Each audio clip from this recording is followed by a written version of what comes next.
Yeah, sure. All right. Let's do it then. Ready as we're going to be. Really? I mean, we could have said that like on Tuesday. Yeah. Depends on I how like long that it Jeff takes. is the one that said ready, yet he doesn't have the video queued up. Video cue. Welcome to Everyone Racers, a show designed for the world of low-dollar racing. Oh, this and guy culture. is so bad. It I was doesn't wondering matter why what we'd- kind of Limit Champ or Lucky did Track Dog this. League you run, SCCA or NASA, we don't discriminate. As long as you drive it hard and built it yourself. Join us each week for tech discussions, tips and tricks, as well as news and notes from the world of amateur endurance racing. And whether it's on the spot, hella sweet, or we're lucky enough, and Chrissy gives us just the tip, we're sure you'll giggle a little and learn even less. Everyone report to the paddock. This is Chris. This is Chrissy. This is Jeff. And I'm mental. And we are Everyone Racers, and I mix it up. I just pick a random one. Welcome to a Koenigsegg Algira RS episode, Algira episode of our podcast, because the 6.6 million Koenigsegg. I don't Koenigsegg, know. No Gag, gag, excuses. gag. You typed it Come that on. way. You No, you- typed it that Oh. way. Did I not. I did. Oh, damn Has it. Come on. a 278 mile per hour top speed. And of course, this is episode 278. So if you aren't driving a Scandinavian supercar, then embrace the E1R bingo card that the link is in the show notes. Tag us if you get bingo. How's everyone doing tonight? What are we working on? Just Ducky. Just Ducky. Metal, what you working on? Actually not much. But this past weekend, I helped Dwayne Wick pull the engine out of his Porsche. That was tagged on our social medias. That's really about it. Cool. Missed it. What kind of Porsche was it? It's 911. He's got a 911. 71 911. It's not quite. It's actually nothing like an Outlaw. It's very meticulously done. We had Dwayne. You and I had Dwayne on the show, Yeah. and Chris and Chrissy couldn't make it. And I know it's- he has some sort of shop, so I didn't know if he was doing somebody else's car, or if it was his. No, well, and it's not a professional shop. This is his personal shop. Yeah. So yeah, but he's got a very nice, a street track aesthetic on that car. It was selected for Luftgeld, but literally the comedy, you can find all that on the Do or Die podcast, how he didn't actually make it into the show. Anyway, helped to pull the engine out. He just needed a second set of hands in there. Air I thought cooled or water those- cooled? Oh, Well, 71. 71. air. Oh, okay. Oh, I missed fine, 71 Jeff. part. Yeah. So isn't that like 4 bolts? Takes about Yeah, 20 minutes. basically. Yeah, and then just making sure that all the different cables and wires are disconnected, and then just slowly, and it once we got it all rolling, it took about 20 minutes, and it was 4 main size bolts, and he's done the Hamsa thing where any sort of weird or stupid fastener, he's replaced it with something much more normal and common and accessible. But you're just getting it under the car. You had a set of quick jacks, and then you having to lower and slide to get it out from underneath the car without dinging anything, because he's got all the 10s painted. It's a good looking engine. It's a good looking car. Basically, it's a 6-cylinder Beetle. You just pop that sucker right out. Never say that. Never speak to us again. 6-cylinder Beetle. Ah, Mm-hmm. Oh, Anyway, Chris, what you working on? nothing. Or TIG welding. TIG is a lot slower than MIG, especially when you're not especially good at it. But fuel cart's coming along. The actual frame of the fuel cart is all done. I'm just now adding the wheels and including the framework. Well, I see the framework for the front wheel. It's a tricycle gear setup. So, but everything else is done. It's not perfect. It's not perfectly square. It's not perfectly level, but I'm learning how to TIG weld, and it'll be great at hauling our fuel cans around. Nice. we had Uh, multiple offers to help you electrify that thing, and I think it was some of our listeners got confused between this one and the beach cart. Yeah, the beach cart's going to be electrified, and I already am pretty well set up on a kit for doing that, because I'm trying to take the easy button on that, because it's not about figuring that out. It's about learning how to weld aluminum.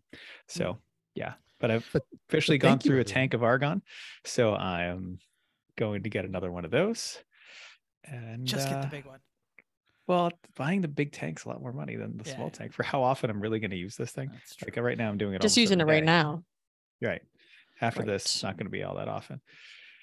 Professional vagabond and slightly not very tall, sort of homeless person, Giant Dave, chimed in and said he was definitely interested in come helping you electrify because he's like lives off the grid and that's green truck of his. So He also has a condo. well, sure, is he ever there? I don't know. Yeah. I don't know, Jeff. Do you have any big extra tanks from all your old man garages you cleaned out? No. Oh, my there's a place to look. grandfather turned in his oxyacetylene tanks. Okay, just checking. So, I mean, I have my one argon tank, which is slightly larger. Yeah, that I love. Just checking because with all the crap that you complain about taking from old men's garages, that's the kind of thing you might have taken. I do have a little oxyacetylene set up with no torches. I have the bottles but no torches. Okay. Why? You will never oxygen because exactly anything. What he says. I was cleaning out somebody's garage, and it was like, these understand. can't be Not asking how you got it. Asking why do you still have it? Because Jeff, have you seen his house? You Yeah, haven't really. seen his house, especially lately. That's why. Because Jeff. Yes. I might need it Guys, someday. I might be cutting up a car. And you will never Guys. use an You didn't- Guys. oxygen You torch. didn't will cut get a the last plasma car cutter. up. You're not going to cut this one up. Yeah, if you Guys. do, you're going to use a sawzall. It's true. You're not wrong. 100%. Yep. Okay, Hey, well, Chrissy, what you working on? a while Chris has been in the garage because I have nothing to do with TIG welding and I can't stand next to it or I got sunburn. I have been cleaning out my closets. So I have been on a kick of, I have too much stuff in closets, some of which is nice clothes that I can't wear at my current job. So rather than getting rid of him, I just moved him into another closet, but the other closet has all kinds of stuff that I'm not wearing. So we went kind of on a rampage, or I went on a rampage, and Chris followed me around and made piles of trash and Goodwill and costumes that don't belong upstairs that belong in the box downstairs and just all over the place. So yeah, when you can clean out your closets, but then it's even go deeper. Clean out the closets that have those save the suits and dresses for later closets. Yes, that's what I did. I'm Vicky, singing the that Eminem was- song in my head. I'm just Vicky did that a couple of years ago. She cleaned out the business attire. And it was there was a local charity, that's trying to help Yeah, we got to find one of those. impoverished people that are trying to make like the transition, Although, or like basically they don't have interview clothes. sure, And, yes. and donating that stuff gives them interview clothes. The funny is I laugh only because Chris got rid of, a couple suit jackets that his father or his not stepfather-ish, whatever he is, wore, one of them being a double-breasted one-button jacket. should have So- saved it for me. Yeah, I- I mean, Wow, Yeah, how someday big you're were gonna the need elbow? that. How big were the elbow pads? they Yeah. they Not weren't, that there was big, but no, there still. was no elbow pads. Shoulder But pads. anyway, How about shoulder pads? Well, Yes. I'm sorry, shoulder. Yeah, there were 'cause some one, shoulder pads. one button double breasted. I immediately start thinking, this is not my beautiful house. I was gonna go there too. Someday you're gonna need that for a Lemon's costume, and you can be like, Someday "Damn, that why could did I go. get rid of that?" Well, And he will then I spend I'll go to $10 Goodwill at and spend Goodwill. $20. Again, get it back. Yeah. Fine. So yes, so we found a bunch of things. You're just like, oh, that suit jacket and that suit jacket. Oh, don't I have one that just looks just like that over there? Yeah, that's what the game we played. Anyway, moving on. That was not car related, but that's what I did. I encourage you to do the same. Jeff, what are you doing? Well, you remember I nearly shocked myself and set a fire on my bench with my bench grinder. So I had to dig out the bench and replace the wire on the grinder. So I did that. And then it got cold. So I cleaned the garage enough that I can get the engine hoist into the garage so that I can like mate the motor and transmission combo actually in the garage no matter what the weather is. But then I ran out of time, so I didn't do anything else. I did hang a TV on the wall, so some painting and things went Wow. on, but That's great. that's like at midnight. I'm doing that while everybody's trying to sleep. I'm like painting and sanding and things. So yeah, so that surprises a me. big hole in my garage. You were just making fun of my garage. I now have a big space that I can almost work That in. you can fill with something quickly. Well, I'm going Hurry to up. because I'm going to bring the engine hoist in, and then I won't have enough room. I won't even be able to walk in the door once I get the engine on the hoist. So So like you said, Chris, he cleared out a spot and he's going to fill it with crap. He Crap created a that lives in vacuum. the yard. Nature abhors a vacuum. Nature in Jeff's garage. And I would like to say that it's like some sort of giant achievement, but it's actually what I do every time this time of year, because that's the hole that the snowblower lives in. So instead of I made the hole, and then instead of bringing the snowblower in, I'm bringing the engine hoist. So there it is. That's what I was doing. Wow. Wonderful. Is it? No, not you. Why? It's Chrissy sounds better. She's got the echo. Oh. It's nighttime. It is fun. Mental. Did you get to CES this weekend? I did weekend. not. It's funny because I had some news and notes in here about CES car related stuff. And did I steal your story? I apologize. no, I had a much better one, but go ahead with your. Mine was much better than yours, Jeff. Well, if you don't know, the CES is the Consumer Electronics Show in Vegas. Each year, it's where the new phone or computer or TV or whatever is hot comes out in the electronics world. But in the past couple of years, they've held a car race, an autonomous car race. This is the second one that was held at CES in Vegas at Las Vegas Motor Speedway. If you're not aware, the history of autonomous vehicles, DARPA, which was like the Defense Department, began offering prizes and to help Defense develop Advanced the Research technology. Project Exactly. Agency. They've been doing that for over 15 years. And, you know, if you drive a Tesla or any other self-driving car, it's kind of where that technology was born. Well, several years ago, Indianapolis Motor Speedway and Energy Systems Network took over the challenge because DARPA stopped offering it and made a race with open-wheeled Indy-style cars. They're actually made by Dallara.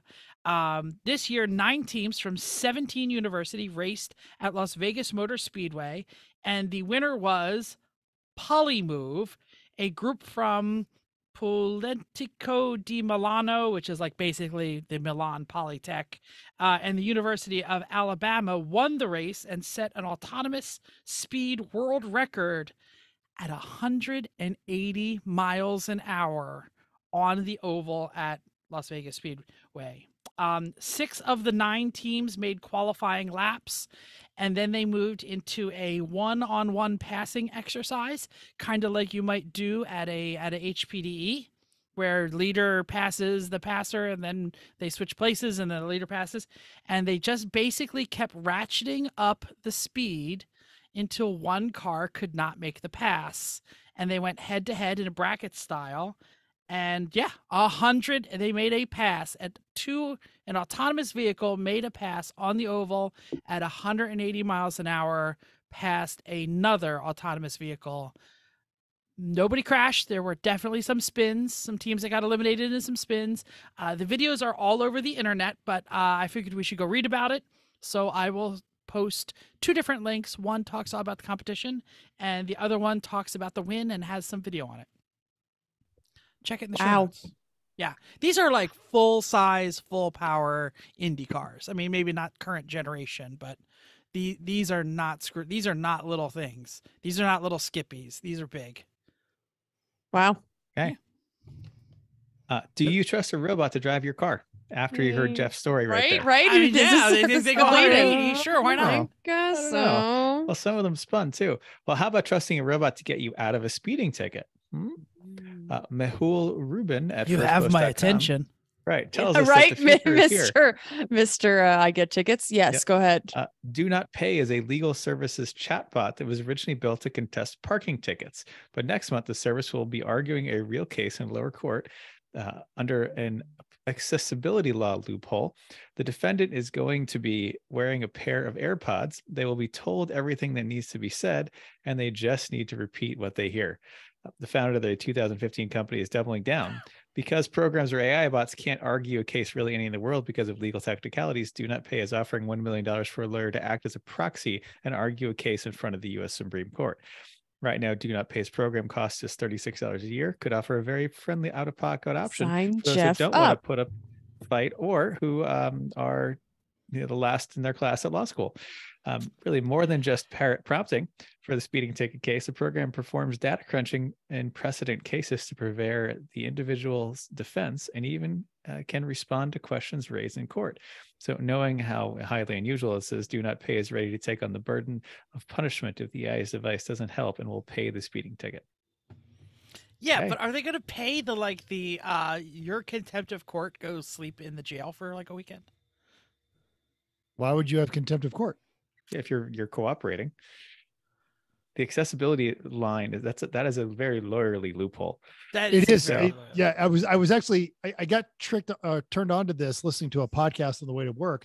And that was the funny thing is the lawyers had to find a way to make it legal to wear AirPods in court. And that was their guideline you don't actually have to be handicapped. It's accessibility on that one. Wasn't there Yeah. like a Shakespeare play with a guy with a big nose? It wasn't Yeah, Shakespeare, keep but going. it says, There was, but yeah, Sarah Sardo. version. Yes, yeah. I know what it is. I know what the What? reference is. I was making a joke. everybody. What? No, Never because mind. jokes are Oh. funny. So confused. Oh. Okay. Ouch. Okay. See, go ahead. Save I'm It's a sick trying. burn. You guys are talking. Okay. All of the racing organizations have released the majority of their calendars for next year, and that includes a show favorite series, Gridlife. Cameron Nouveau at Haggerty gives us a little bit more insight. For 2023, their 12 race calendar will be broken down to 2 6-date sub schedules: the Gridlife Festival Tour and the Gridlife Club weekends. I kind of wish I knew this before I went to one. From the 9-year-old race series, the festival tour will feature an elevated fan and spectator experience along with Gridlife Touring Cup points races and will feature a live broadcast. The Gridlife Club weekends are designed for a more that feel more like a typical club racing events, with an emphasis on track time, paddock experience for drivers. Highlights for festival weekends include car shows, a concert, drifting, and concourse that will include Watkins Glen, Mid-Ohio, the return of Lime Rock, and new this year, Laguna Seca. Time Attack, Track Day, Endurance, Focus Club weekends, and JMP, Streets of Willow. I did not know that they broke these things up. I expected a party This is the first year. Oh. Now, last year they had them, but they didn't label them as well. And I Yeah, think correct. your experience is what led to. Correct. That's They good. decided to define it instead of just going, we don't have a party for this one. Right? Because I walked around and I was like, the whole garage that is normally full of parties at Lemons, completely not one single person in the garage. And I was like, this is not a party weekend, I feel suppose. like I was misinformed here. And then the four of us, the Fishers and Chris and I, sat in front of the Mazda in the dark. Yep. Talked for a while, got eaten by bugs, went to bed. That's how our race weekend went. So excited to see that. Well, and then Mental's like, I went to Gridlife. I saw Ludacris. We had a party, right. So Yeah. we just didn't realize they were broken up. So I think this is a fine way to do it. This is setting expectations appropriately. So happy to hear this. Love it. Sorry, I'm leaning over. We obviously are going to be talking about toe pigs in a minute. And if we're talking Obviously, about shopping nobody for knew toe that pigs- Nobody yet. knows that. We know that. What? The I'm listeners sorry. don't know that. I put my obviously in the wrong spot. We're going to be talking about shopping for toe pigs in a minute, which means obviously Okay. we're going to talk about racing junk. And when we, there we go. I'll share. Oh, there you go. All right. Now, for a mere $14,000, you can have this beautiful Chevy Kodiak. I found it. It really is probably the ultimate What? Wow. Lemons conversation piece. And this is where I'm going as soon as my cursor catches up, because I'm trying to get the big picture. Come on. Why are you fighting me on this one? Because your computer is as old as that Chevy Kodiak. That's exactly what I was going to say. I feel like that's an accurate statement. All right, there we go. That feels like That's better. good. It's a little better. Nice. Okay. All right. So people of a certain age, like, well, basically me and Jeff, we remember the Joie Chitwood stunt show. It has been Yes. traveling around the country for over 50 years, jumping and crashing various GM products in the late 70s, early 80s. There was even a toy set What? with a Chevette that, goes through a tube. Their signature piece was jumping through this giant pyrotechnic tube. I even found a picture of a Camaro doing it later in there, and you can own a piece of that history. And that is where this Chevy Kodiak comes in. It's Doug Danger and Joie Chitwood's Chevy Thunder Kodiak Toterhome, 1990 Kodiak chassis, 250 horsepower turbo Caterpillar diesel, 10 speed with air brakes. It will cruise at 70, which is a thing with some of the Top Kick and Kodiaks is they get limited. It's got the custom Silverado cab. Of course, it's got a CB, good buddy. It's got an electric brake controller inside. Better have got a CB. Queen bed. It's got a double sink. It's got an oven, a shower, stovetop, refrigerator. And for the audio listeners, please describe this interior. America. This is Evil Red, Knievel red pukes diamond, America. Yeah, red I like that. diamond tuck vinyl Upholstery. for the for the dinette set. A lot of American Curtains. flags. Oh my Blue, gosh. lot of- blue stars on white walls, Yeah. pine ceiling. Wow. Actually pretty Pines. nice. Oh, the ceiling's Yeah. pretty. Yeah. That's Yeah. a lot, is what it is. This is a lot. It is, but it comes with it's got a portable toilet. It comes with your dishes, your pots, your silverware. It's got updated cushions, and quote in all caps in clock. the ad, it is ready to go. It is registered as a motorhome, which in course. certain states does not require a commercial driver's license. So you don't need a medical or anything like that. It is in Florida, and it's only got 120,000 miles. And it's a fifth wheel. So if you have a fifth wheel trailer. Or You- if you you want to want go something crazy and do one of those big semi things, it's got that kind of setup on it too, but I wouldn't, because you've got like no turning radius on it. So yeah, you could get just like one of those giant fifth wheel style trailers on there. Huh. So why did we recommend that? Well, because it's on Racing Junk and it's always free to browse and think about like how much cool, dumb stuff you could do with that thing at a Lemons Paddock. Always free to post ads. RacingJunk.com, the official classifieds of the Everyone Racers podcast. Yeah, I know we're making fun of the decor there, but it's actually not bad of a price. Here's the thing is, yes, it's terrible decor if like you were But living it's not in it, even but that it is terrible. It just needs a little update. hilarious. It's hilarious It's a for a Lemons period thing. piece. It is. Yeah. And it's clean. It's a It's not, showpiece. it's not chewed up. It's not nasty. It's in good shape. It's Oh, it would tow the F out of whatever you needed to tow, too. I mean, look at the and look at the everyone would come green hanging out in there. the green camper that was on Bring a Trailer a couple weeks Oh, ago. yeah. The Oh, yeah. Camelot Chalet. Yeah. The same way that's a period piece, but this will tow much better than the Ford 391 gas one and the Camelot Chalet. It doesn't come with snowmobiles, this one, but still same kind of Dude. vibe of Oh, absolutely. of its period. And everyone in the Lemons Paddock would be like, this is the coolest thing ever. It would be it's a showpiece is also what it is.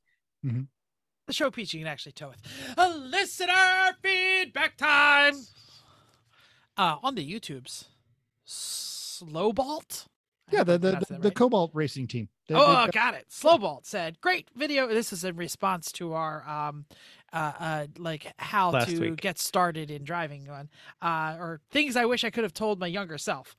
Great video, guys. I wish I would have told my younger self to get out on the track sooner. I regret spending so many years working on other people's cars where I learned a lot, but I miss out on a lot of the fun of He driving. said he doesn't regret spending those years. It says I don't regret spending many Yeah. years. Sorry. Big change. Yeah. Sorry. Yes, I don't regret spending many years working on other people's cars where I learned a lot, but missed out on the fun of driving. Should have It's a done good both. Situation. We didn't talk about that. On the gram, Mental went Sassmaster 3000. One post about the Chinese New Year of the rabbi elicited all of the Monty Python quotes you would expect out of our diverse and educated listeners. And the other post was a screen still from the 1974 Sean Connery sci-fi classic Zardoz, a film that Chrissy has never seen. It also indicates that the great and varied experiences of our exceptionally good-looking listeners, like sorry. So- Tim Berman said that looks like engine swap attire. Why didn't Well, you say if you were on, sorry, I didn't mean to interrupt you there. I don't If you were on Sorry for Party Racing, perfectly normal engine swap attire. Go ahead, Chris. Actually, Maybe probably it's too like much. I was trying to do the quote that I didn't remember that I was told that I was supposed to do. That's later, Chrissy. It's down on the bottom. Great. we don't plan our jokes like that, people. No, Brian no, Davidson and Life Beyond the Woods said, "What do you mean start dressing like that?" At 55 asked, what's Vicente Fernandez doing there? And for those of you who don't know, apparently there's a guy named Vicente Fernandez who's a mariachi player. He looks strikingly like 1974 Sean Connery. Oh my So, gosh, he does. right. Yep. Oh my! If you're not watching on YouTube, we are looking at these. You guys are so deep. Goodness gracious. Chris M said, "I mean, Halloween costume picked out already." Yeah. Fiasco Rally wanted to know if it was Jeff or Mental. Why can't it be both? Definitely Mental. I mean, I would wear it. I just wouldn't look like that. Hold on. Can I stop you right for 1 second? I'm going to admit something funny. I looked at this team name or this screen name and did a Scrapyard Fuji's because it does. I don't know. I was going with Fiasco Rally.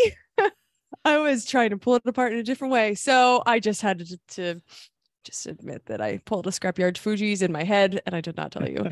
I love that that's a verb now. Pulling a scrapyard. Yes. I pulled a Jeff is what I did.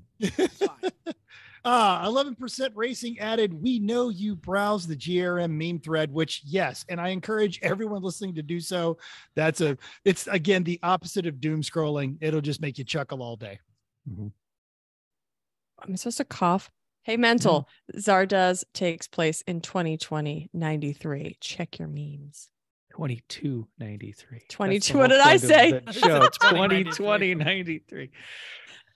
Check your meme, fool. Check your It's meme, wrong.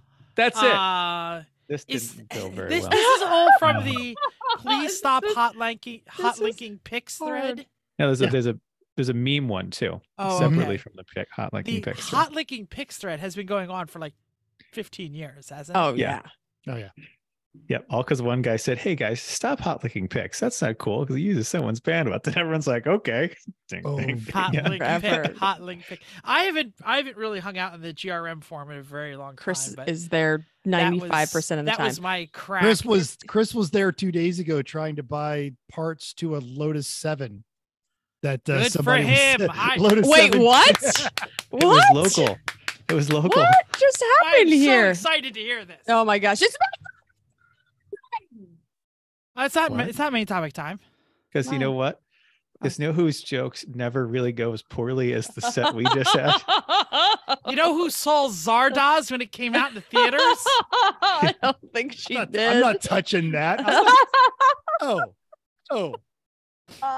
Chrissy's mom. Hi, Chrissy's mom. Hi, Mom. Okay. Now it's main topic time. Now it's main topic time, yes.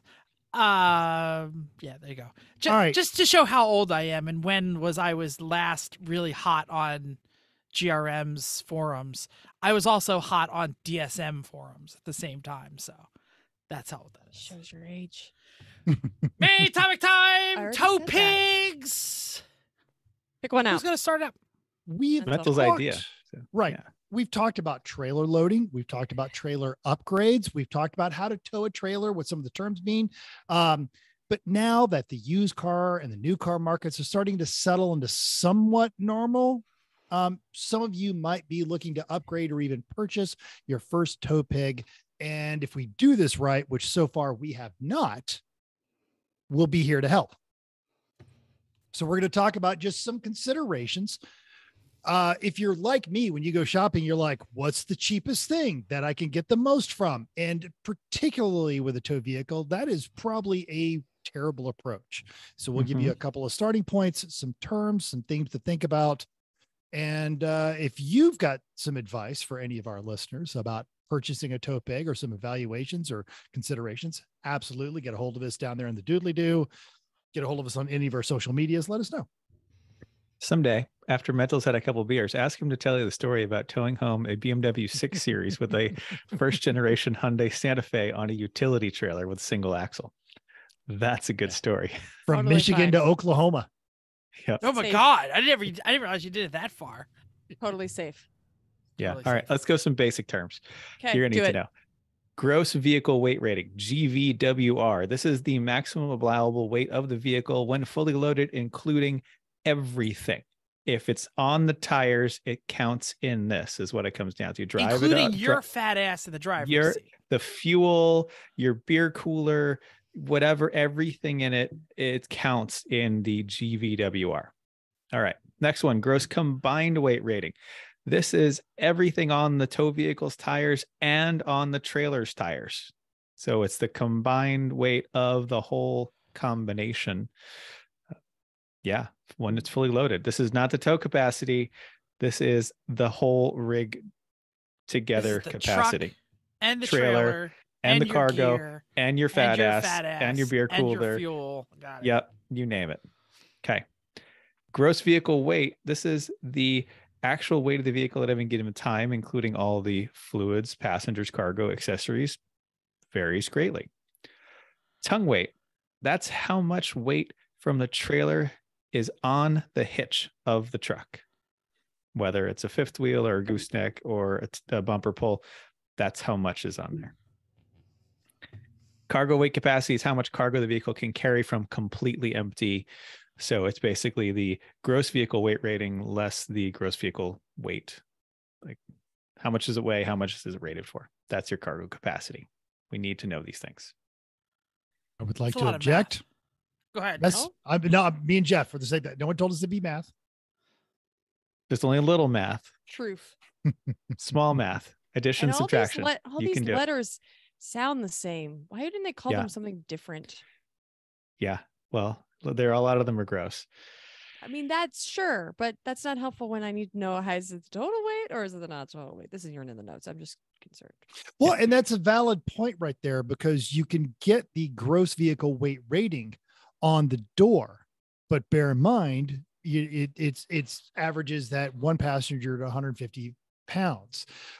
You can get a more accurate by actually typing in the VIN number of the vehicle, and that will talk about all of the factory accessories that are on there and the rear ends and all that other kind of stuff, and it will actually give you a much better, more accurate. But then consider any accessories that have been added on. For example, a rhino lining is going to add weight to your vehicle. Yeah. Or that 50-pound weight distributing hitch. We have to pull it out of it every time Yes. you're doing that. That thing that's is a thing. really heavy, but that Yeah. counts on your tongue weight. That counts in your vehicle weighting. All of that matters. It's funny. I Um, never really thought about that counting as part of the tongue weight. Yeah. But it weight totally on the is. tongue. Yeah, absolutely. Yep. All right. So Chris, you said several times, I'm going to ask you the next part of the question is, you kept saying this is not towing weight, tow capacity. So Yeah. give us what is towing capacity then? Towing capacity is how much you're allowed to tow, or how much the manufacturer has recommending you tow. And that's based on a whole variety of things. And actually, in the last several years, towing capacity has gotten a little more accurate because they have a specific test they have to meet for SAE to get a towing capacity. And from what I understand, a big portion of it involves how it is able to maintain cooling and speed on a certain hill in Arizona. Yep. In the summertime. Yep. So know that some of it may be relating to that, but just it's amazing how particular equipment changes towing capacity of the same chassis. Like, for example, the GMT 800 Suburban towing capacity ranged anywhere from about 7,000 to 12,000 pounds, depending on exactly how it was set up. And that is a massive difference. Yes, I was actually going to talk about this. So if you want me to jump Right. in. So, yeah. Well, sure. Just last thing I'll say before you do is, oh, go on. is this isn't just pickup trucks. This is all kinds of things. And we'll talk more about the different choices that it can be. Like it could be, pickup trucks is what people think of, but SUVs, it's a lot of them are just pickup trucks with a wagon on the back. Like it's what our Escalade is and a Suburban has been. Mm-hmm. A lot of them are unibodies, but are set up to do this. Like a Porsche Cayenne is rated for 7,700 pounds. Same with the Mercedes GL and GLE. Even vans like Transits, I think, are rated at 7,000 pounds. Mercedes Metris, little van, little 2-liter diesel, but it's rated for 5,000 pounds. I was going to say the Metris is the little one, right? We're not even talking about the Sprinter. Yeah. And something like an Expedition, you get a 2-wheel drive Expedition with the EcoBoost, 9,300 pounds. Like they can tow a lot. Oh. You don't just have to have a pickup truck, even though everyone in the world, in America, not in the world, they'll tow a car with a Geo Metro practically, but here everyone needs an F-350 to tow their 13-foot Boston Whaler. So yeah, or a pair of jet skis. Oh, I need 3,500. Right.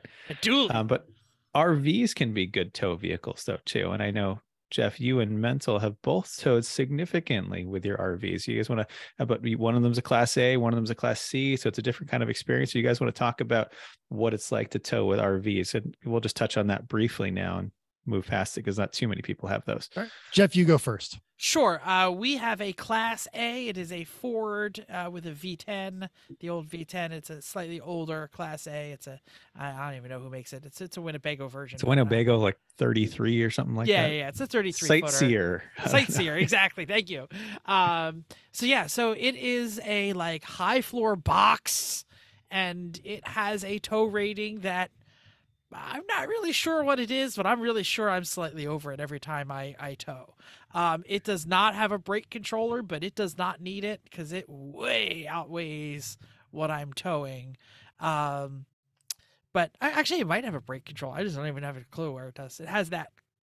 I don't think it does. No, I don't think it does have a brake controller. Yeah. So anyway, so it is one of the big things about towing an enclosed trailer. We all have enclosed trailers. I mean, Mentos, he's got the current one, but he had an enclosed with the big box. It's a giant. That's not an enclosed trailer. Well, you had the Half Magic. Yeah, but it's not enclosed. It's not even remotely enclosed. Yeah, that was different. a fully open with a box. And yes. And Chris is the aero that's load why, is so different on so different. Mm-hmm. Yeah. And that's really what I'm talking about is the aero load. When you're towing with an RV, you don't really have that aero load. Well, you have it on the windshield instead of on the trailer. So it definitely tows different. You never really need to worry about width because the RV is just as wide as the giant box trailer. The only really issues we have is it is a ginormous land train, and you need to be really careful because it takes up a lot of space, and a lot of these racetracks are on really windy small roads out in the middle of the country, and it's that last 5% of the trip that sometimes can get a little scary. Or construction zones in New York. Oh man, okay, can I tell you a dirty little secret? And I know you shifting guys know anytime that they've got shifting lanes. Yeah. You guys know this, but so when we tow back from New England on Saturday or on Thursday driving to the racetrack, I avoid New York City like the plague. Midnight on Sunday, you can find me on the GWB. Doesn't bother me. Literally everyone who does not live in the Northeast has no idea what the GWB is. The George Washington Bridge. I drive straight through Manhattan. I drive the RV. That's a smart choice because going home, there's no toll.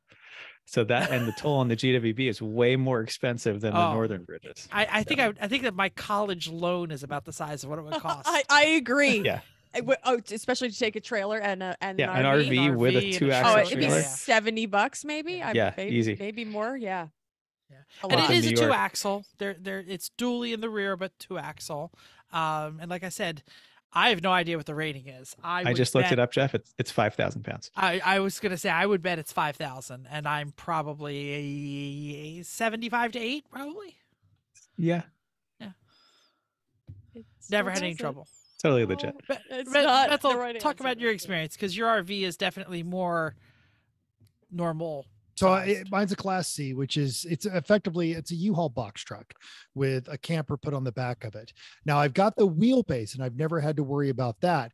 But one of the things with a Class C is I was rated for 7,600 pounds, but that is total.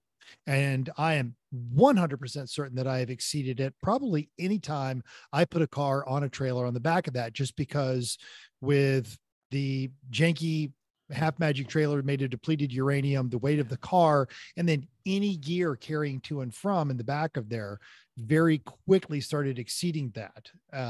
Fill that up. Yeah.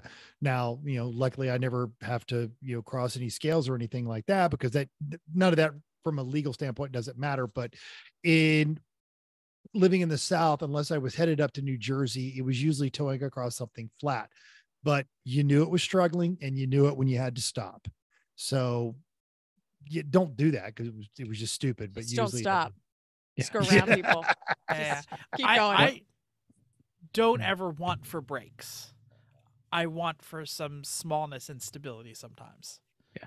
One thing about Class C is that mentally yours is actually particularly good because it's a Toterhome. It's designed to have stuff in the back so that your extra wheelbase matters a lot. Some Class Cs, they just extend the back so far that the rear axle ends up being the middle point of the thing. And so you think about the leverage. If your rear axle is almost in the middle of your RV, the leverage on that back is huge, and it's just probably overloading your rear axle.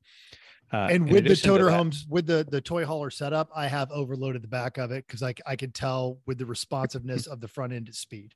Yeah, but it would be much worse if you had one of the long extended backs, which oftentimes are not done with strength in mind, because most RVs are put together with toothpicks and sticks and staples and glue. Yeah, let me say something else about RVs. And my parents have been RVing for a very long time, and it's actually their RV that we're using. Some RVs are really made for the road, and some RVs are made to kind of stay close to home. And you need to know which one you have. Will anyone ever tell you which one this is? No.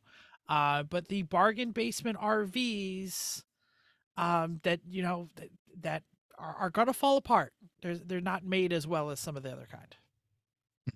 They're made for people to have 4 long weekends a year. And yeah, exactly. Well, and so before this becomes, how to buy an RV, but let's we'll do that another week. But and that's on RV towing. But let's get back to the central thing. So we're looking at, what are your considerations if you're looking for a new tow vehicle? You're looking to upgrade your tow vehicle. Yeah, let me jump in back here because I wanted to talk about tow ratings. And Chris hit it right on the head. There is a drastic difference in which F-150 or which F-250 or which whatever you're looking at. Some models, even though you're buying the same year and the same model, can be drastically different into what they're able to tow. If you're shopping, and I shopped not that long ago, I found the towing guides that are produced by Trailer Life and Good Sam to be absolutely indispensable. I just discovered that the Trailer Life website is no longer publishing these free on the internet. So they're still out there everywhere. If you Google the model year and Good Sam or Trailer Life towing guide, you'll find it. I'm going to show what they look like for the YouTube listeners here, YouTube watchers. So this is what they look like. They are giant books. They have ads. They talk about brake controllers. But what you're really looking for down at the bottom is the tow ratings of every single vehicle in all the different configurations for that year. What I'm showing on the screen right now is the 2020 guide. And here, you can look at I'll just zoom in here.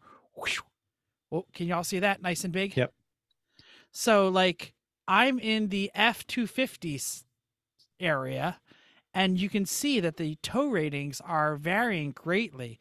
12,900, 15, 20,000, 18,200, 1540. These are all F-250s. So, there's a drastic difference between 12,500 and 20,000 pounds. And all of these letters that you see here, FHT, FP, LPT, these are all different things that you'll get in your Ford. And you can see there's every single Ford on the planet is here.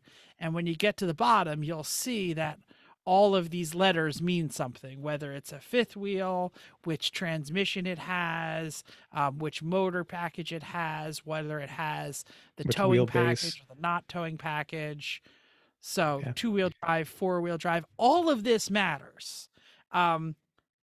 And when Ford on their own publishes a very nice tow guide of all their stuff too. So some manufacturers will give you all these specifics as well. This is great though for everything.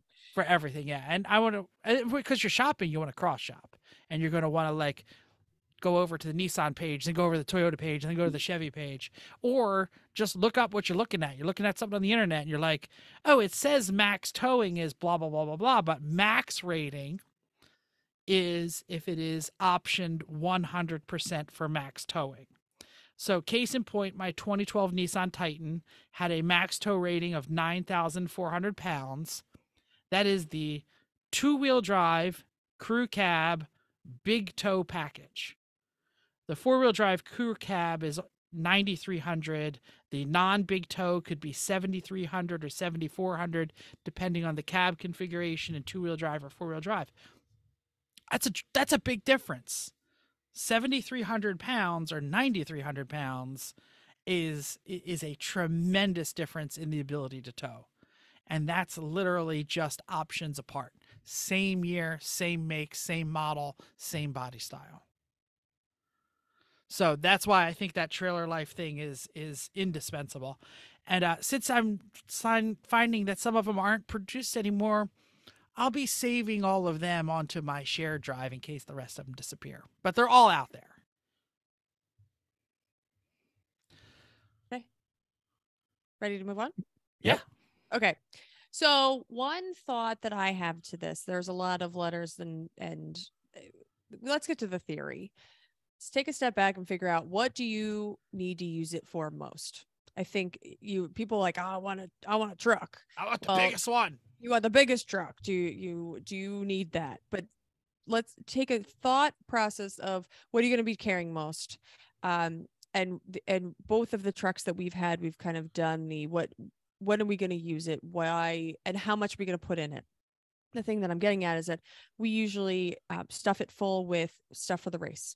So when we bought this new truck, when we bought the Escalade, one of the things that I cared most about was, how am I going to fit all of we have a body size cooler, which is usually full to the brim, very heavy. All the boxes of all of the paper products and the food, and multiple tables, and, just filling it to the brim. So all of that has to go somewhere. And it was, the other options we were looking at is just the Mercedes, and there are a couple other options, but all of that couldn't necessarily fit in the truck. Well, I said, well, if it wasn't going to fit in the truck, we have to still put it in the trailer. But all of this still adds up.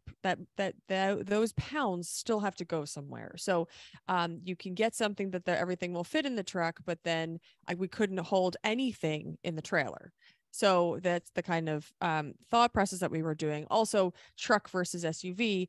One of the few things we wanted in trucks, or why we wanted something with a cab, because we'd like to be able to put stuff in it and leave it there, and be able to kind of use it as storage sometimes. And so that was helpful to think about how big and how much we could fit in our truck with some kind of back, non-open, and not a cab like Jeff's topper to his truck. Absolutely. Go You ahead. also sleep in your truck, which I would never Yes. have the ability to do. You I mean, I guess could. one person could sleep in the back seat, but Oh, I you was know what thinking mean? just slide the bed right. I mean, your truck is always full of crap, so you couldn't really. But if it was empty, you could slide right in Yeah, there. but who has an empty pickup truck at the racetrack? True. Yeah, Oh, nobody. Yeah. And not even at the racetrack, just ever. In general, stuff. In It is general. a storage unit. So. It is a storage unit, but it's a And smaller storage unit than ours. And you are extremely organized with everything you bring to the track, and you guys are basically the linchpin of the team. So you're bringing all of the infrastructure that allows a Correct. 3-car team to function and feed each other. Correct. But that doesn't mean anyone listening to this that you have to get an SUV. You may not be the infrastructure person. You might be you bring everything that's smelly and dirty. So Or if you're just bringing tools, figure out, but tools are heavy. So you have to figure out, like, if I'm bringing all the heavy things, then you got to figure out how much, and I'm not towing or I am towing, all of this adds up. So I think that's where you just need to think about, not what do you think is prettier, or not everybody thinks that way. Whatever is that you, Well, the brand that I would you argue like, that, yeah, I think that people do think that way. And the purpose of what we're talking about is you're going to have to break out of that thinking to get the proper vehicle to safely haul what you need to haul, and to do it in comfort. If you can't keep your gas cans in your trailer because you've got an open trailer, you might need a truck. Otherwise, you're going to stink up your Escalade or something. Yep. Yeah, and I'll say that I chose pickup truck because I wanted a pickup truck. I wanted an open bed where I could throw the 55-gallon drum and take it to the fuel, You can't, or a though. dirt bike. And then I got that stupid cover on my bed, and I was like, I'll get rid of. I'll Yeah. swap that out. It's been like 4 years. I've never I swapped was that gonna thing say out. I've 4 never years. taken it off. Yeah. So, when you're buying used, Like really think about how you're going to. I love what Chrissy said. Think about how you're going to use the vehicle and get it configured the way that you're going to use it. I never daily drive my tow pig. You two daily drive your tow pig. Yeah, we do. So an Escalade makes a lot more sense for y'all than it does for me. the Plus, reason I'm a we- dirty, foul human being, so Completely. you don't want me in the leather 100%. anyway. But Go ahead, Mental. And I was going to say this later, but this is a good time to work this in. What is the non-race weekend duty of your tow pig? Are you going to be hauling your kids to school? Are you going to be hauling the scout troop down to the campsite? Or are you going to be commuting in it by yourself? And it was just one of these considerations when I bought my first real tow vehicle after the incident from Michigan to Oklahoma. It was a good deal on a standard cab F-150, and it met all of my towing requirements at the time. And it was a nice truck, and I enjoyed driving it. What I did not account for when I bought it, and it wasn't a big deal, but it was just something I didn't think of. I went from driving a BMW coupe to an F-150. The cost of my commute doubled. So if you're going to be driving this to and from, how far do you have to drive? How far are you going, to and from? Or is this going to be your daily, or is this going to be the one that has to drop the kids off at daycare, that kind of thing? Are you the youth group? Are you hauling your family around in this one? These are all considerations as to, do you want a truck? Do you want an SUV? Do you want a minivan? Because there are several minivans that are capable of hauling a car, but not much else on an open trailer. So work all these things out. In addition to that, part of what we brought whatever we had, the Yukon XL.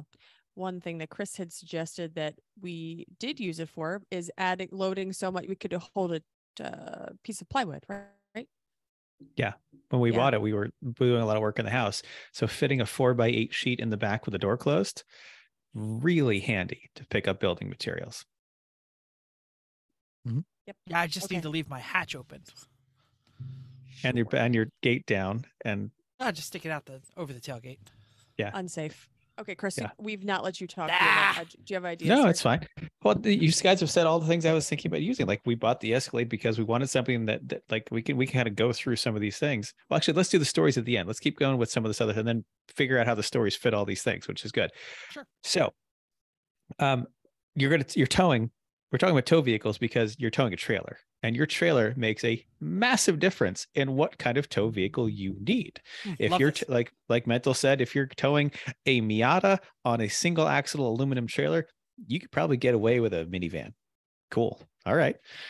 If you're, you want a big enclosed trailer, you are absolutely at full size and maybe even heavier duty, or at least bigger engine if you're towing with that big wind sail behind you. Just a normal, Civic on an open trailer. All right. Steel trailer. You can get away with the lightest duty half tons. No problem. So what is your trailer? What is your likely expected tow weight? And I'm just going to use our situation because I've got specific numbers and we know how to use them. So that's good. Our expected tow weight is about 7,000 pounds. Based on the aluminum 20-foot enclosed trailer, the Mazda, which is the heaviest car we're regularly going to be putting into it, the toolbox, the generator, the spare tires, the tire rack, the hub stands, 8 cans of fuel, spare parts, including all those brake parts that are heavy, the air conditioner, the battery, Scooty on it. There's a lot of stuff that adds up. So even though the trailer alone empty only weighs like 2,500 pounds because it's aluminum, realistically, we're probably at 7 by the time we're done with all that stuff. And that's not a super heavy car. This is not a Crown Vic. It's only a Mazda. So. And I'll say that the number that I used was also slightly educated because, when I bought the trailer, it said, the sticker rate on it gave the weight. I know what the weight of the cars are because we've measured them. And then I've estimated the extra tires and the tools and things. I have a regular V-nose 20-footer, not aluminum. Yours also has the high roof. Mine does not. Yours has the nice heavy axles though, which I wish it I does. had. Has the 7,500 pound axle, or 2 3,500 pound axles for a 7,000. You have 2 5,000. 2 5,000 pound. I'm sorry, that's what I meant.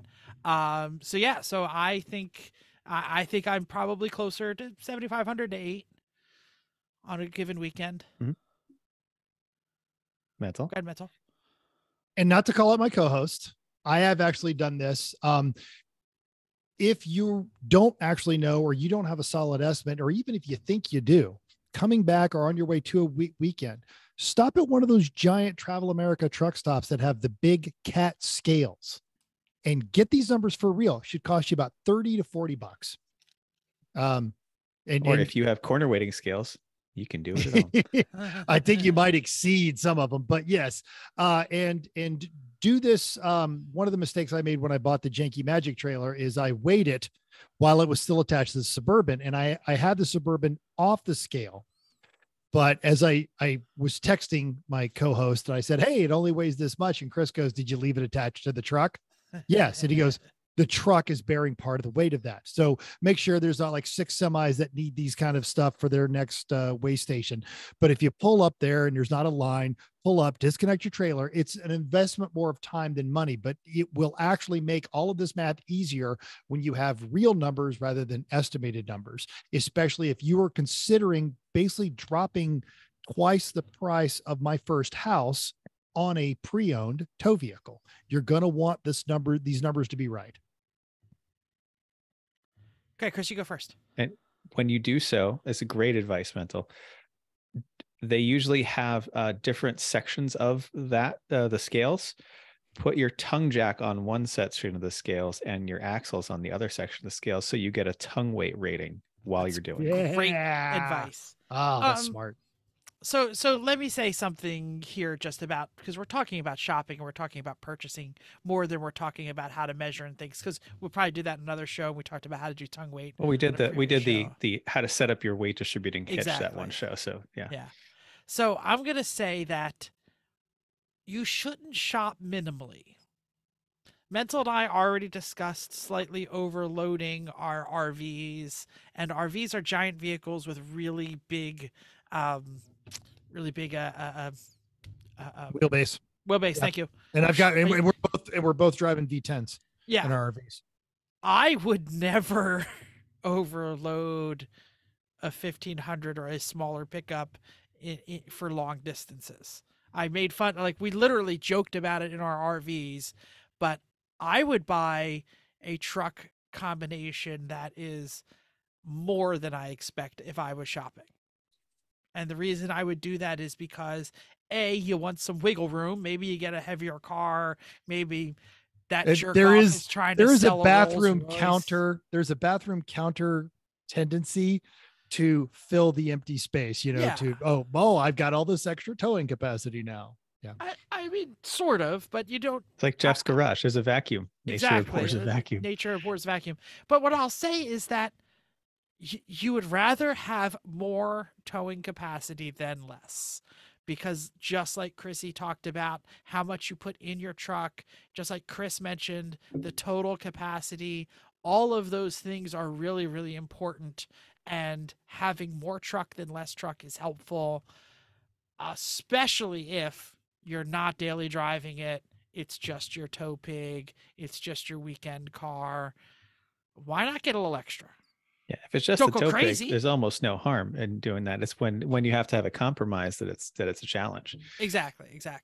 And finding the right compromise. So, all right. So we talked about trailer weight. We talked about now tongue weight. We talked about now cargo weight. This is cargo in your truck, not just your trailer. So all the things Chrissy mentioned, we're putting in the back, the body size cooler, the 3 boxes of camping stuff, of camp stuff, the helmets, the 5-gallon jugs of water that we're going to need, you name it, all in the back. How much does that all weigh? Because you need to know if the vehicle can safely handle all that weight that you're going to put in it and on the hitch at the same time. So your trailer, it's got the same weight kind of ratings as the truck. It's got an unloaded weight. It's got a gross weighting of it fully loaded, and then, actual weight at any time. So you want to make sure you're below your total weight rating. So, which is mostly determined by your axles, because the axles on a trailer each have a weight rating, and it's usually 3,500 pounds for most smaller trailers that we're kind of talking about, but they do have 5,000 pound ones, and they have actually 7,500 pounds. So you can get 1, 2, or 3 axles. You can get all kinds of stuff. but that's really how it's. If it's a 5 lug, it's probably on a normal car hauler, it's a 3,500 pound axle. If it's a 6 lug, it's a 5,000 pound axle. If it's an 8 lug, it's a 7,500 pound axle. Mm-hmm. And they're usually full floaters with the bolts on it and everything. Yeah. That's great. I love that. Since you're talking about total weight, can I just talk about tires real quick? Please. Tires are very important. Yeah, tires are really important. And as soon as I started towing, Chris said, "What kind of tires are on there?" And I was like, "Oh, big chunky off-road ones." And he said, you need some E-load range tires." And I said, "What the hell is an E-load tire?" And you sent me a couple of links, and I just wanted to say that real quick, what that is, E-load is a 10-ply tire. That's a rating. It typically is 1,520 pounds per tire at 80 PSI. That's kind of the standard. But they're not all 10-ply anymore, Chris. Is that true? Well, it's a rating. They're usually like 4 plies. 10 ply was way back in the day when they actually we're loading up the plies on the thing. And that's how you do it. Yeah. But now it's the same weight. We still call it a 1-ton truck, even though it has a 4,000 pound payload capacity. Exactly. It's still a 1-ton truck. Yeah. So E-load, which used to be called 10-ply, or some people still call it 10-ply, but it's the rating, it's weight rating. So if you have 1,520 pounds per tire at 80 PSI, you can multiply that, because we're already talking about how much your rig weighs and what's in it and everything like that. But you need that because that tongue weight is squishing those rear tires really hard. It goes up a lot more than that, Jeff. Like a lot. Like for example, my old Yukon 2500, that was 7,000 pounds just at Chrissy and I in it. Yeah. Let alone, and a couple other, like, a trailer hitch and a couple spares. And the gross weight capacity on that was like 15,000, and the payload capacity was like 2,500. Yeah. So this is realistically that truck could hold 10,000 pounds of between it and the things in it. So the tires were definitely more than 1,520 pounds each. Oh, that's the minimum. If you're eyeballing those 24-inch low profile Carolina squat tires, I know not one single listener of this program is ever thought of in their life would be cool. Yeah, rolling on 24s. Those people roll on 24s. You got the Carolina squat, which makes your already blind vision even more useless. You can't call anything. Those guys think towing trailers are so cool. They make it look like they're towing an invisible trailer all the time. Exactly. It's amazing. I'm just saying that if you're towing heavyweight, go get those E-loaded tires. Totally. You're going to need them. Are they going to ride a little worse? Are they going to cost a little more? Yes. Because they're super heavy. But they are available in all those light truck sizes. You're going to be able to get it to fit your F-150 or F-250 or whatever. The next load rating, I believe, is H load, and you're not going to find that in normal sizes. So, well, you've other ratings you're going to consider is D rating, which is like it's a truck rating, but it's not as heavy as E. And then you've got your normal P rated, which comes in regular and XL versions of P passenger rated. Yep. But the reason they're so much better for towing is that the air is what it does. The air in the solid tires makes them they don't move, because it's 80 PSI in a really stiff chassis. So like I'll use our examples, the Yukon XL 2500 with 265 70 17 E rated tires and big beefy leaf springs. The back end of that never moved, ever. Just didn't move. Where the Cadillac on 285 45 22 passenger tires, They are dubs. They're only 35 psi is the rating for its load. The back end definitely moves a bit more on that, no doubt. That's been the trade-off, one of the trade-offs for that versus the old one. I remember, and I don't. What tires did you have on the Rover, the Disco? Those are E-rated BF Goodrich all-terrain TAs, and those were sturdy. Yes, and you had actually also upgraded the brakes.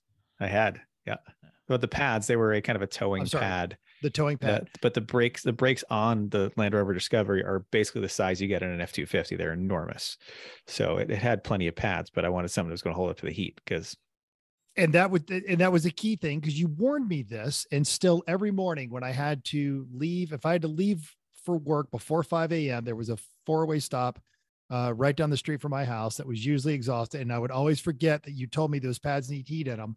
And I would sail right through that 4-way stop with my foot on the brake every time. Wow. Exciting. Yes. If I was up cognizant, like on a normal time, I had my coffee. Oh yeah, I've got to start braking way back here. And it was just that first stop. Every stop after that was fine but they needed heat in them because they were upgraded pads for towing, which is another consideration, I think, as we start getting into just some of the additional things. Once you've kind of got the neighborhood of tow pig you're looking for, some other things that you're going to want. Yeah. Brakes are really important. And let's talk about brake controllers. You're going to be towing a big truck, a big trailer. It's going to need to have its own brakes. Like, sure, there have been times, especially with the old truck, where the brake controller, something happened on it and I had to deal with just the truck brakes, and it did it. It wasn't real happy about it, but that's because that truck was kind of overkill for most of the things we were towing on a chassis wise. So you need a brake controller. And fortunately, most modern tow vehicles have this built in from the factory, which is wonderful because it can able to use all the nice sensors on them to tell you how much braking it's needed, send the right voltage, and it just works so smoothly. If you don't have that, basically, if that was an option on anything you're considering, find one with that. It's totally worth finding one with that option already built in. I've never had that. So much better integrated than anything else. If that was not an option on yours, you know, it's at least find one that was pre-wired for a brake controller. And if it's not pre-wired for a brake controller, it's probably not up to towing a car, frankly, unless it's really old. I like that so idea. Everything from it's made in the last 20 years. If it's worthy of towing a car, it is pre-wired for this, and then you can buy a harness. And that's what I've done for the last 2 trucks I've had, and for other things too. You plug it in, and there you go. Now you've got all the wiring in place to do it. And then you buy a brake controller, which realistically you need to buy a proportional brake controller, not a time-based one. And it needs to be a Takansha Prodigy or a Red Arc. Those are your choices, basically. What's a Red Arc? We all run Takansha. So. Yeah, it's an Australian one. I saw Hamza's got one. The box is basically entirely hidden behind the dash, and it's just kind of a little knob with some colors and stuff on it that you change and things. And now they even have all kinds of Bluetooth ones. But anyway, Takansha Prodigies and Red Arcs are the what you want to get. So yeah, I was gonna say I did my first tow vehicle, the Black Magic truck, was not pre-wired, and it was a 1500 Yukon, and it was a pain in the ass. It was a royal pain in the ass to wire that thing. The next 2 trucks I had, Jeep XJ with it way back in the day. So. Yeah. And you had to splice in the brake lights and the brake switch, and it's a pain in the ass. Ever since then, the Avalanche 2500 and now the Titan were both pre-wired.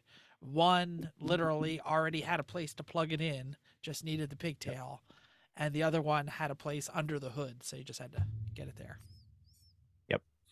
And then brake pads. I mean, this is modifying your tow vehicle. Now, if there's options for bigger brakes, get the bigger brakes. Give yourself room to stop. Give yourself overkill. And a lot of times when the tow package, we talked about what options. The tow package usually is more cooling, more brakes, different transmission if possible. Different rear end ratios usually too. Yes. And I'm going to jump in here because that's an excellent segue. One of the regrets we'll talk about with my RV, it's a great RV. The transmission only has 4 gears. And when I'm towing, I spend a lot of time in 3rd gear, very high on the RPM range, which is absolutely killing my fuel economy. So I don't like to tow with my RV. So another decision point, if you can get a towing package with more gears or a more appropriate transmission or a better rear end gear, default to that, because you will save money in the long run. Barring that, you can get ECU and transmission retuners to retune your vehicle to tow, which is especially good if you're going to be doing double duty. It's going to be your daily driver, and then you're towing it you're towing it, and you need to be able to switch back and forth from a fuel management program to a towing program. And I feel like that leads into how often are you actually going to be towing the vehicle? Chrissy. Totally. Oh, I'm sorry. Did you see me? Yeah. Yes. You were going to tell your story, your Hamza story? Oh, I just thought, yeah, I mean, I guess if you're not towing it very much, this was a question to you guys. I don't know if that was, yeah, one of our friends, Hamza, who's been on the show, doesn't tow so often. So he rents a truck and he loves it. And he thinks it's like he's giddy by, it was very large. Jolie, I think. It was, yes. Yeah. So he just, yeah, instead of buying it, just rent it. That could be- Enterprise commercial vehicle rental rents heavy duty pickup trucks, including diesels, dualies, then they expect you to tow with them. Mhm. Yeah. So if you don't want to have something like this around to go to 3 races a year, great, rent Yeah, but something. then don't buy something crappy that's not going to tow well, that you're going to struggle with, and then try to buy a crappy trailer. Somebody that we know. And Somebody's then sitting on the screen. I'm right here, Chrissy. maybe- Damn it. Maybe so. Maybe just rent a truck. Yep. Yeah. Which I- actually I did the last time I had to actually tow a car. When I went and picked up the Omega, I rented a King Ranch with a built-in brake controller, which was awesome. It was super comfortable. It was very capable. I had an 10-speed transmission, and towing a full-size 70s GM product, I still got like 20s miles per gallon. I don't know what 20 is, but my tow vehicle. But yeah, I was gonna say the reason I got rid of my Avalanche is because another brake line blew right before the Pittsburgh track weekend, and I rented the Dodge 2500. I think it was 2500 or 3500. I don't remember. The big Dodge diesel. It's a giant Dodge diesel, and it was Big one. fan-frickin-tastic. And I said, hey, you know what's fun? Not fearing for my life when I tow across the state. And I said, I can no longer, I am old enough and care enough about my life that I am not going to endanger it when I tow. And that's why I got rid of that rusty piece of, I love that truck. Got rid of that rusty It was death super trap. rusty, though. It was You super literally rusty. were the only one who loved Yeah. that truck. It's Oh, because you no. bought it from the Northeast. You can't do that. I know. Well, Yeah. I have a very rust-free. Shall we talk about what we bought and Yes. why? Let's Well, get Yes. and, yes, and I'm going to just segue it by saying I took Chrissy's advice to heart. I don't tow anymore. So I rent. And you get to daily drive a Miata because of it. So hell yeah, right? Right? Now, by the time if you're using it only for towing a couple times a year, figure out what it costs you to just insurance, parking, basic maintenance a year. And damn if you're not surprised at how it's actually probably cheaper for you to rent. And the best part is you just go give it back and you don't worry about it. Yeah. And that's worth something I right think there. it was, an average, a good, full-size crew cab pickup, and if you get the luxury one, cost me over a weekend maybe $600, and if I do that 3 times a year, I'm still coming out ahead. Totally. Totally. Well, okay. So when we bought the Escalade, we were coming out of the Yukon, which was wonderful at towing, no doubt, in that it was chassis was in other forms, like we talked about, was rated to 12,000 pounds. It had the big E range tires on it. I'd kept up with all the maintenance. It was fine. I was frustrated by it when I was driving it on a daily basis, whenever I did, because it was just so truck. And that's not what all the times I'm just driving it. Big. It was ponderous. You it could was turn always around, you'd be like, ponderous. hello. And while I could wanted still to be do a that bus- in the Escalade, I wanted it's to be a still- bus driver. I wanted to be like, Yeah. can I I would've pick up got you the hat. seven of my friends Yeah. and then take them somewhere because Yeah. truck is so damn big. it was a wonderful tool. And when I was daily driving an AMG Mercedes and only driving the truck when I'm in the snow or when I'm hauling or towing something, cool, works, no problem. That was fine. But when I was frustrated by it occasionally going to Pittsburgh, coming up those hills, because third gear was too tall and second gear was too short. And you end up working your way up the hills until you're going in third with the torque converter lock so you don't overheat the trans. And then, you're going and it's fine. And then all right, I just got to go to second. And you get into second and it's screaming along at 4,000 RPM and it'll do it all day. But you're not It going to have just- a conversation. It's just like, yeah. All right, we're just going to get through this hill. When we get to the top of this hill, we'll keep listening to This American Life. Okay. basically Yeah. that is literally our Yep. or turn it up. I can't Yeah, hear. That's the same problem with my RV. Yeah. That And was which transmission was in that thing? It was a 4L80. So it was a 4-speed heavy duty. So the transmission was going to last forever. The engine's going to last forever. It did fine. There's nothing wrong with it. It was a preference thing. I just got sick of that. Yeah, I just really got sick of it. So because I needed to drive something, I wanted something that was good, nice enough to drive every day. And I can afford to do that and to have something a little nicer. And I want something nicer. So I decided to do it. So then we started looking at stuff that can tow all the trailer. I already gave you all the specs, and I need something big enough to haul all the stuff that Chrissy was talking about. So we're looking at full-size SUVs. I didn't like the Ford ones because it was up until the 17 redesign, it was a chassis that everything that dated back to 2008. Like, it was really old. The interior looked it and felt it. It was terrible. So I didn't want any of those. The 17 and up Expeditions and Navigators, they were still asking like real money for. So it wasn't really worth it. And I didn't really like the interiors, and the Fords continued. The Mercedes GL we looked at too. And the Range Rover, I'll glump those together. We looked at a Range Rover long wheelbase supercharged, of which, I mean, yeah, boy. right? Well, Awesome. and that's where you say, like, oh, we could just, do we want to have the car that we want to drive? We had hard conversations about this. These are like, I want to drive that. I would love a supercharged Land Rover long wheelbase. Like, right until you had to fill it full of gas. Exactly. Well, it's about the same to all these for the most part. But then the European trucks have very low tongue weight ratings. Like 770 pounds is the standard tongue weight rating on the European trucks. Yeah. And so looking at the car, saying, all right, well, I already fill the trailer as to minimize the tongue weight, but I could put the car all the way at the back. Like, I could flip the car around, but just the trailer is designed, it has a fairly heavy tongue weight just by nature, by where the axles are placed in it. Plus tools. Right. Plus tools and Scooty. Tools live up there. So I've got a lot of tongue weight. And it's, I guess I could solve that problem, or I could go a little over on the tongue weight. Okay, how am I doing on cargo capacity? It was a little tight. But even then I said, all right, let's look at the Escalade. The Escalade had the 1,000-pound tongue weight capacity. Okay, great. We're clear there. But the cargo capacity is like 1,500 pounds. So basically, by the time Chrissy and I are in it with our stuff and the tongue weight, we're basically there. And that's it. And that's with the weight distributing hitch. And so I know I'm about at that capacity, but I felt comfortable enough doing it with this truck because long wheelbase for stability, big enough brakes, giant engine that, I mean, 8 speeds, which is great. I mean, it's really wonderful. Liter, right? This is a 6.2. 6.2. So this has 100 horsepower and 100 more torque than the old 6-liter in the Yukon, and twice the gears. Yeah. So in the end, it does a fine job towing. It's not quite as stable as the old one. It is definitely not as stable, but it tows up any hill you want. It doesn't care.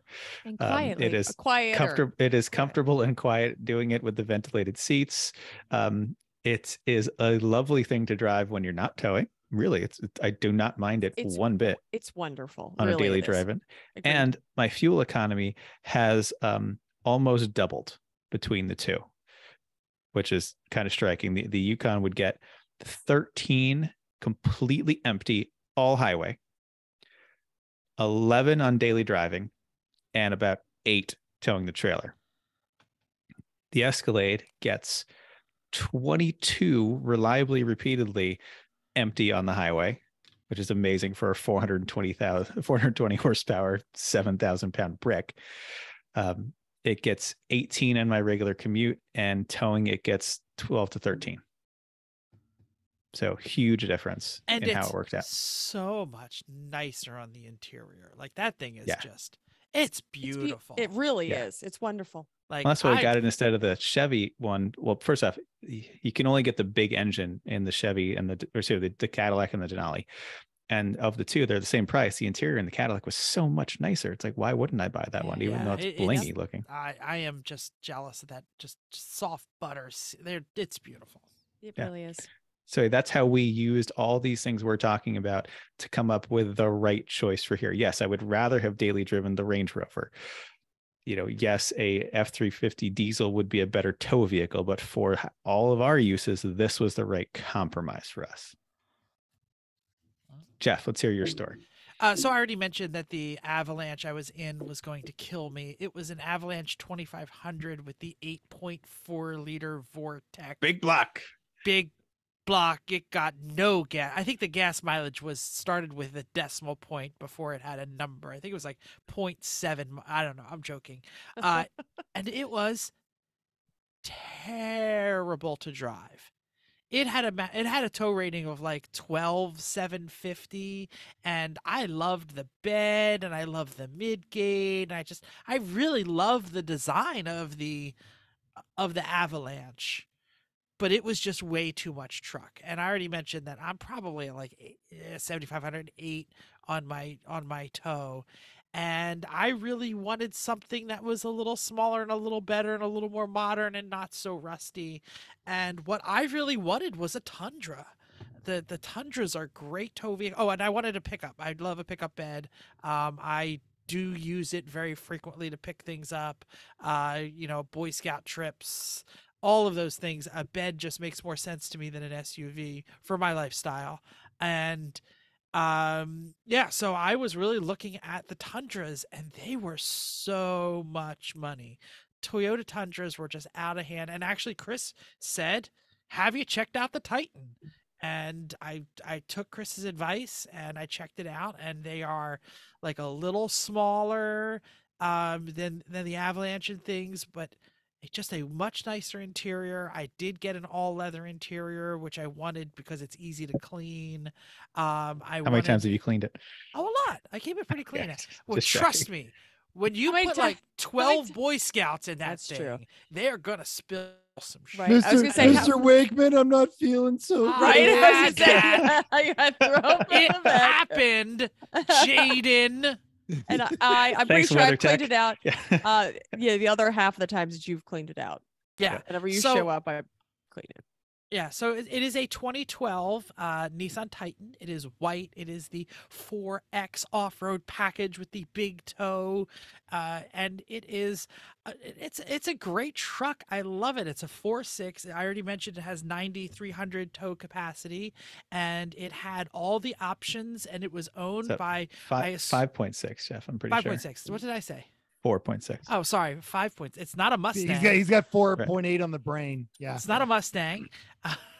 5.6. Thank you. So it's basically an Armada Titan. They're the same chassis and everything, or similar at least enough. So yeah, I love it. A nice lesbian couple owned it before me. They never trailered anything in it. There was no scratches in the bed. It has like $1,000 like fiberglass paint matched cover on it, which I don't like, but it's too nice to get rid of, so I just curse at it every time I use it. And yeah, it's been fantastic. It probably needs a wheel bearing.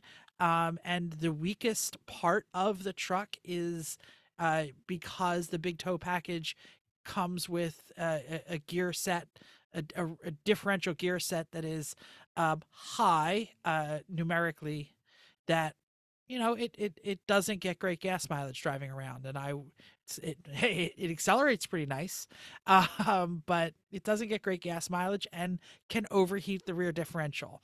So rear differential, some models had some cooling fins on the diff, and then you put in really good fluid and you make sure you change the fluid, because the rear diff is the weak point. And plastic lines, the transmission cooler has plastic lines, goes into the plastic tanks of the radiator. So you put a transmission cooler, you take it out of the radiator, and you put good fluid, and you change the fluid in the differential, and it's pretty bulletproof, and I like it. So there it is. All right. So what we're saying is do your research, ask questions, talk to your friends.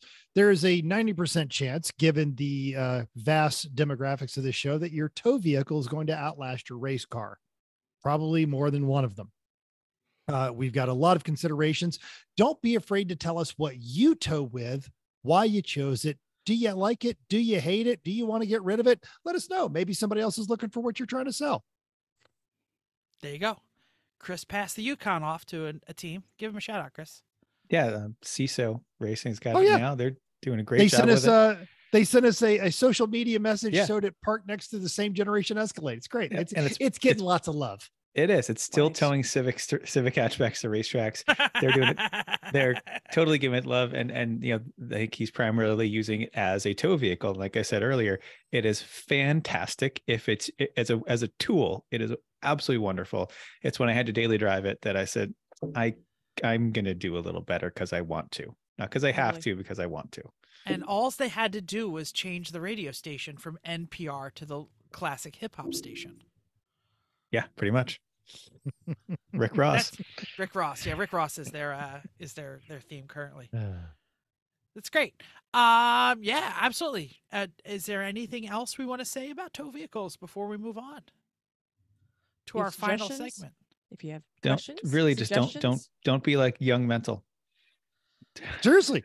Or No. young Jeff. Or I young was going to Chris. say, Yeah. no, I was going to say young Jet. Well, I mean, we could talk I about the towed Land everywhere Rover. with an XJ Cherokee that I That's true. Jet. beefed up the leaf packs by making my own leaf packs. Oh, and isn't that put great? everything in, and- I yeah. love I was doing going that. to interrupt Jeff's story and to talk about Jeff's previous trucks that he bought before he got the Plural. Avalanche. Yeah. The one that I couldn't get out the door. I drove the truck. That's and the Yukon, because you I broke the had to- window.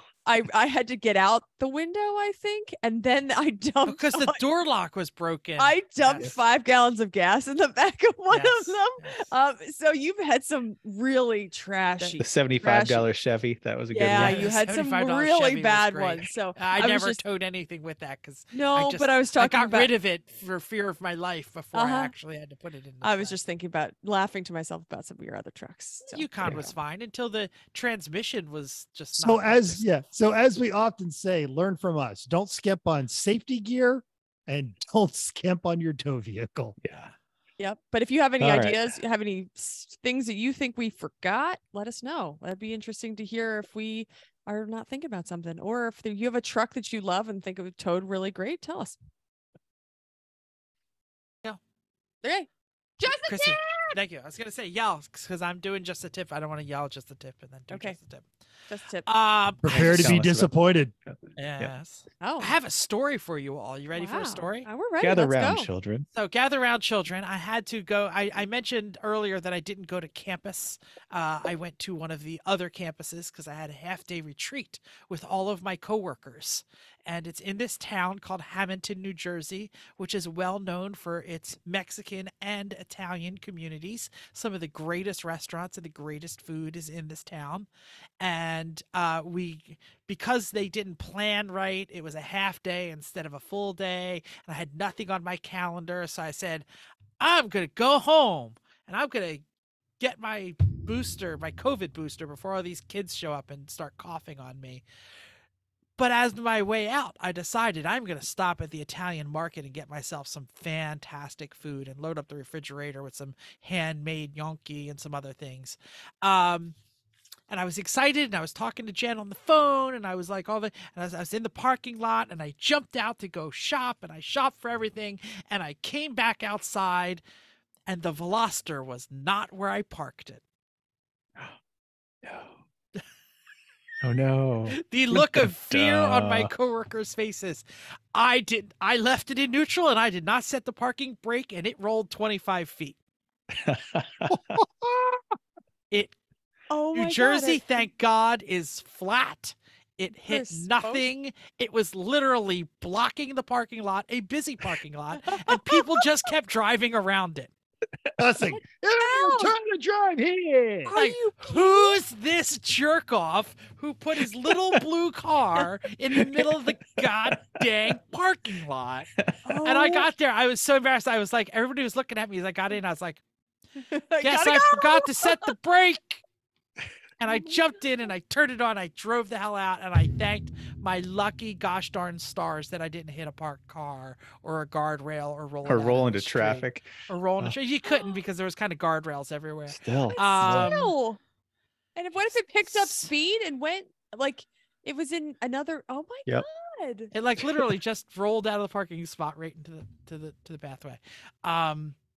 Set your parking brake, people. Leave it in Who gear, whichever doesn't your method is. Do Leave it in one gear- of those both. or both. Both. I Both. always did both. Both. Both. And here's the thing. You all know I drove a DSM. You couldn't leave it in gear or else it shifted like shit and destroyed the fragile transmission. So I've gotten in the habit of leaving it in neutral and putting the parking brake on. Apparently And I'm not. going to Apparently, retrain myself. I'm holding my leave it in hand gear. up because Go ahead. I know your Miata rolled into my car because you didn't put it in gear. My Miata? Yes, it did. The brown we were, one? Yes. Which car? In I was Mazda. we were in bed with the windows open and all I hear is crunch. And I was like, oh my God, did that hit my car? Yes, it did, because you didn't put it in gear. It was Because parked on the uphill side of our driveway, and the Beca- and- Mazda was and on the the- downhill side of the driveway. I think you put the e-brake on, but the e-brake didn't always work. So you didn't put. I fortunately it was part. I think it hit the Mazda. It It didn't make a dent, but I was still pissed at you that your freaking car I rolled didn't into even my remember car. this. I do, because you're ridiculous.